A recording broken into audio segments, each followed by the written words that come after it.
Today, I want to talk about things you'll want to consider as we near year end and January's filing season. Not everything will apply, but I want to make sure you will meet all filing deadlines that are necessary in your business. Welcome to Biz Help for You, the show that saves you the expensive learning curve by providing advice from industry experts in every facet of the entrepreneurial journey. Too many small businesses collapse. According to the U.S. Census Bureau, 20% fail within their first year, and less than 35% make it to their 10th anniversary. The goal of this podcast is to change that statistic. So if you're interested in learning more to be a successful entrepreneur, tune in today. The first thing that I wanted to touch on is the BOI filing. Now, this is the beneficial owner information reporting. And I have a whole podcast that I did on this a few months ago that explains all of the details that you need to know regarding who has to file, who is a beneficial owner, like which entities are exempt and why. But most businesses are subject if you have filed any type of documentation with your state to register as a business. So this doesn't apply to sole proprietorships, but if you're an LLC, an S corporation, or a partnership, things like that, this does apply. And the deadline is January 1st, 2025. Failing to file this on time could result in a $591 per day penalty. Now, that January deadline is for businesses that were already in existence prior to January 1st, 2024. If you formed your business in 2024, you had 90 days from the date that you originally had your documentation created by the state. So some of you may already be late. So you'll want to get on that right away. The next thing that I want to touch on is if you are one of the employees in your company, you often don't run payroll for yourself. You wait maybe till the end of the year to see what you should claim for wages and taxes, and also contribute to a retirement plan. Now is the time to figure out how much you want to have withheld for your retirement on your W-2 and make sure that that is run in 2024 so it appears on your 2024 W-2. Now, if you have a different type of method of paying yourself, you can always contribute to your retirement plan up until April 15th of 2025, or usually if you file an extension, you could also extend that as well. But again, if you want it withheld from a paycheck, make sure that you have figured out what those amounts are and run that before the end of this year. Third is employee bonuses.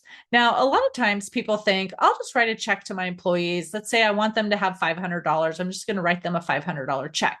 Now, if your staff are truly employees, this is supposed to be written as a payroll check and run through payroll and taxed. And then you give them the net amount. If you want them to come home with a specific amount, say the $500, then you have to gross up the wages and then have taxes taken out on that for them to go home with that $500. But it is considered wages, it is taxable. So you want to make sure that you're contacting your payroll company, having employee bonuses put on the actual payroll. It could be a separate payroll, it doesn't have to be included in your regular run, but you do want to have that run as a paycheck. Now, another thing to keep in mind is that payroll is based on the date paid, not earned. So if you want this to show up on a 2024 W-2, you need to have it run before or December 31st. You still could have it run on that day, but it needs to have a 2024 pay date. Otherwise, it will appear as a 2025 payment, even if it was technically for 2024 services. All right, a lot of you are probably busy, haven't had time to keep up with your bookkeeping, but now is a great time to get that done because you're going to want to make sure you are aware of where your income for the year is, what tax liability you may have, because you're going to have that information able to provide to your CPA, who is going to be able to look at what is your amount that you need to still pay in for estimated tax payments. If you are, claiming, let's say in California, where you have to claim the PTE and you have to pay that before the end of the year, to claim that. You'll want your CPA to have all the information to know exactly how profitable was your business and what type of tax payments do you need to be making. So it's important not only to post your transactions, but make sure they're reconciled. So that means having your bank statements, your credit card statements, or if you have loans, and actually reconciling that by clearing all of the transactions in your bookkeeping account against that bank statement. And if there are any discrepancies, finding out what those are and taking care of those problems before you meet with your CPA. Now, talking about having the bookkeeping done and meeting with the CPA, that's the next thing is you'll want to make sure you schedule time with your CPA with enough time to review your information and be able to make any changes prior to the end of the year. So for instance, if your CPA reviews your information and you have more of a net profit than you would like, then maybe you want to buy a piece of equipment that you've been putting off a purchase, or you can, accelerate paying some expenses.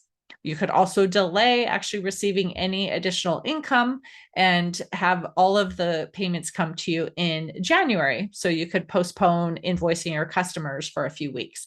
All of that information is what you can have determined by your CPA once your bookkeeping is up to date, and you look at what else might be able to happen before the end of the year. Now, remember, once December 31st is gone, it's too late to do anything else in your 2024 books.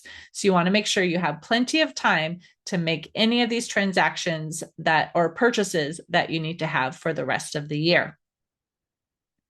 Another big thing to consider is 1099s. Now, this had become more and more confusing over the years because we used to have the MISC form that most types of payments were included on. But then the IRS came out a few years ago with the NEC form, non-employee compensation. So certain payments that you make may need to be on the MISC. If you're paying any individuals, then you would need to put that on the NEC. Now, there are some exemptions to who needs to receive them. And again, this is a very long topic. I do, of course, have prior podcasts that explain the different types of forms and what you report, the thresholds. But I also have a free guide that you can download if you like. I will have that link in the show notes. But you could also just go to affordablebookkeepingandpayroll.com/1099-guide. So again, that is affordablebookkeepingandpayroll.com/1099-guide. Now, this guide gives you, again, the thresholds, who has to receive a payment, who doesn't. What if you make a mistake and you have to make corrections? What are the steps that you need to take to make sure that those forms are corrected? Some corrections take one, correction only. Some require 2 forms to be submitted. And so that will give you all of that information. And generally speaking, 1099s in most cases for people who you have paid will be due January 31st to the recipients and the IRS. There are a few forms that have a little bit of a later deadline, but it's important to note that anyone that you are paying $600 or more to an entrepreneur who's considered non-employee compensation, that will be due January 31st of 2025 to the IRS and your recipients. Now, if you have employees in California and they are participating in the CalSavers program, what happens every year is that the CalSavers will automatically increase the withholding rate if the employees have just selected the default rate. So for instance, if they didn't go in and say they wanted 3% withheld, they just let CalSavers do the automatic 5% when they first signed up. Every year that goes up a percentage until it hits the maximum of 8%. And that increase is going to take effect in January. So if your staff does not want to have these adjustments made on their checks, make sure that they go in and specify the percentage that they want to have withheld, or if they want to be exempt from withholding, they need to mark that as well. Otherwise, once again, if they are just set up for the default rate, that will automatically increase for them. Again, if you have a retirement plan, You'll want to remind employees that they can make changes, or if they haven't enrolled in the past and they qualify, to make sure that they are enrolling in your plan during the open period. Usually that is either quarterly or a couple times a year, but usually at the end of the year, that is one of the time periods that they can enroll, or the very beginning of the next year. So make sure you are making your employees aware of those dates of when they can enroll and make any changes, and make sure that you update your system to properly reflect those amounts. Now, if you are running payroll, one of the things that you would want to do is make sure that your quarterly reports tie out to your year-end figures on your 940 forms or your W-2s and W-3s. This shouldn't be an issue in many cases, but once in a while, there may have been some changes that took effect that then weren't reflected on a prior quarter. So for instance, sometimes people make a mistake if a check was lost or never cleared, that they void that check, which then changes the numbers that appear in your system. So when you run these year-end reports, your numbers no longer match. So you'll want to make sure that your first, second, third, fourth quarter totals will match those reports. And if not, find the situation and correct that. Now, again, if you're using a payroll company, this probably won't be the case, but it's not a bad idea just to review to make sure that all of the wages match and you don't have any questions. Now, this also can be a little bit confusing because if you have employees with any pre-tax deductions, the amounts that appear on your 941 as gross wages are the amounts after these pre-taxes have come out. So sometimes you might be confused and wonder why the numbers don't tie out exactly. You still can double check that those numbers are accurate, but that if you find that there is a discrepancy, doesn't mean there's really a problem. You would just have to look and see if you had some pre-tax withholdings and if that is adjusting down those amounts. Okay, so one of the other things that's really important to do as business owners, and we often don't take the time to do it when we should, but that is your goal setting. And you can use SMART goals or SWOT analysis. Now, you may have heard of these, or maybe it's something that's new to you that you're not quite sure of. So in terms of SMART goals, that is an acronym that stands for specific, measurable, achievable, relevant, and time-based. So for instance, when you're setting goals, you want to set a specific goal. So instead of saying, I want to increase my sales, you want to say, I want to increase my sales by, so many customers per month, or by a specific dollar amount for each quarter or the year. That way you can definitely keep track of if you are making progress and meeting the goals that you set for yourself. If it's not specific enough, you don't know if you're going to be meeting the goals that you set out for yourself. And once again, they need to be measurable. So as the examples I just gave, if you want to say you are increasing by a certain number of customers per month, that's easy to see if that's happening or not, or if you have increased your sales by that percentage that you would like to see in a quarter or over the period of the year. So again, something that you can actually measure is important. Is it achievable? Now, we don't want to set goals that are so easy to achieve that we're going to hit them no matter what. But at the same time, you don't want to have such a lofty goal that it would be impossible to reach. Now, we could always have stretch goals. That's a great idea. So if you, think maybe you can hit 500,000, but you want to increase that to 600,000, that stretch goal is okay. But if you're currently at $300,000 and you say you want to be at $1 million, is that really possible in this next year? And potentially it could be if you've got everything in place and you're able to scale.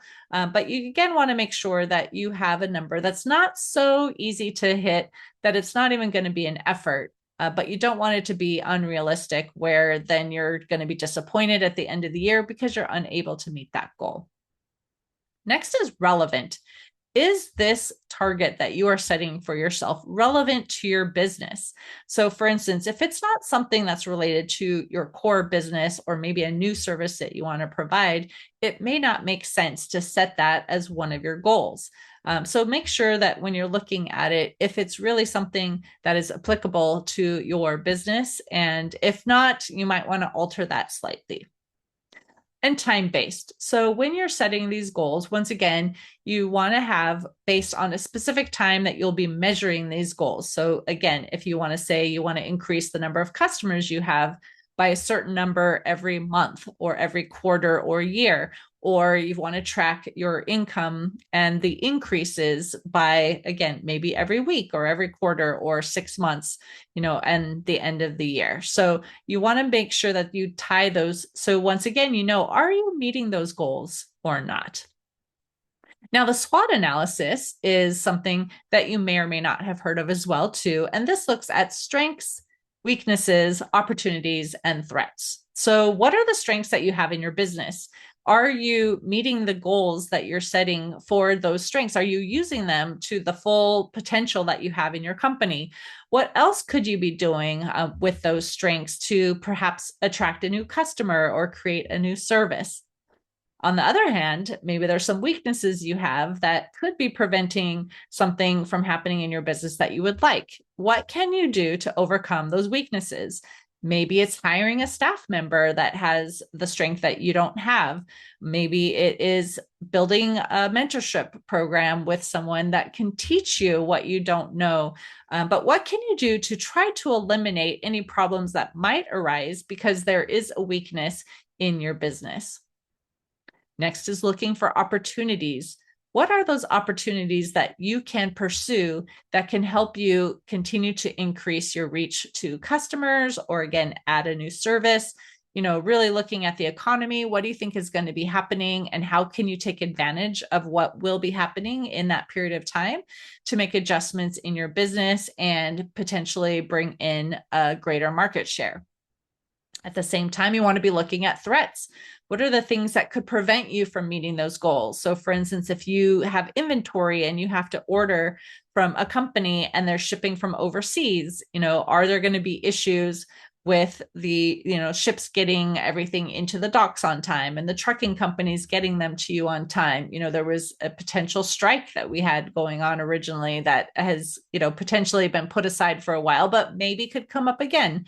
Looking at those kind of things and what could be impacting your business and what can you do to alleviate those as much as possible, and identifying other ways to continue to operate your business if some of these things come to fruition. Another thing that I recommend is looking at your expenses for the year. Are there things that you're paying for that you completely forgot? Maybe you signed up for a trial and after the free trial for a period of time, they started charging you and you have forgotten about it. Or maybe there's a service you were paying for and you just aren't really using it as much anymore.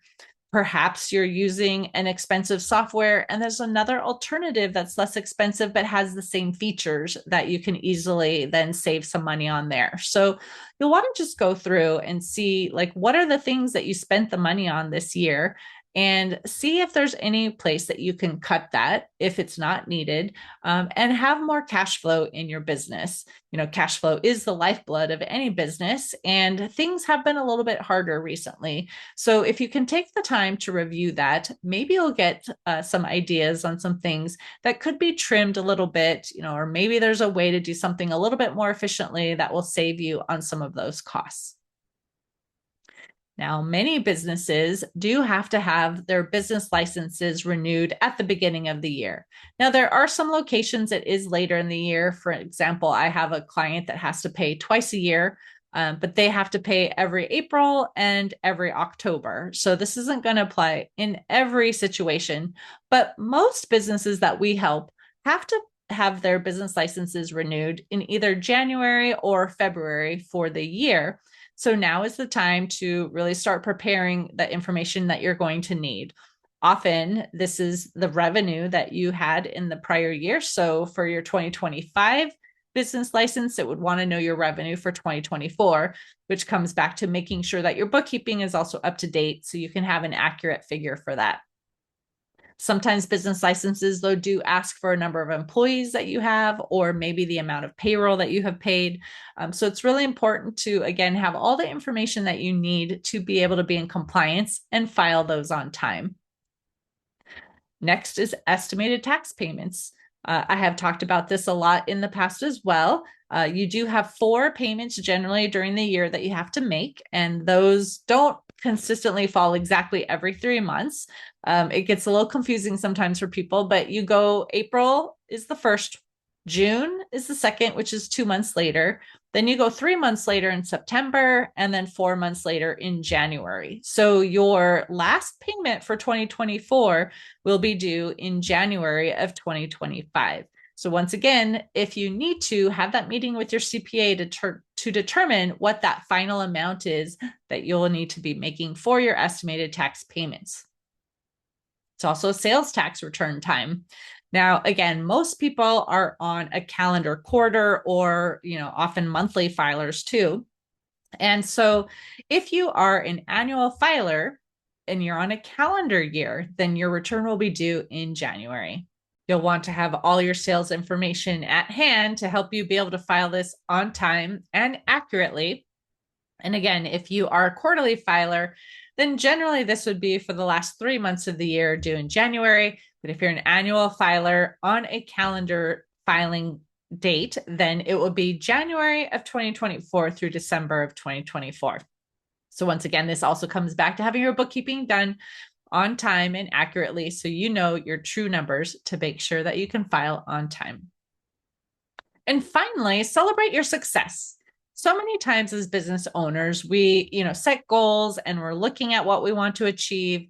And then as we're coming upon the new year, we're starting to set new goals again. And we often don't even look back at the successes that we have had in the year. So take a little bit of time, review how your year went and what is something that you can say that was an accomplishment that you were able to achieve that you could celebrate. It could be something large or small, but just pat yourself on the back for a job well done. So I hope you found this topic helpful as you prepare for year end. If you need help with any of these filings, be sure to reach out to us for assistance. We can be reached at 310-534-5577 or contact@abandp.com. My team and I are ready to assist you. Thank you for tuning in today. Would you please share this episode with those you know and leave a review on your favorite platform? And if you find our show informative, would you consider being a financial sponsor to help me continue my mission to educate business owners? A link is located in the episode description, and no amount is too small. I'd really appreciate your support. If you are interested in connecting with our guests and receiving the offer they had to share, a link to our resource page is in the show notes. Finally, if you have any bookkeeping or payroll needs, reach out to us at 310-534-5577 or contact@abandp.com. My team and I are eager to assist you. Until next time, have a great day. Thank you for listening to Biz Help for You. Please join your host, Candy Messer, again next time. Have a terrific day.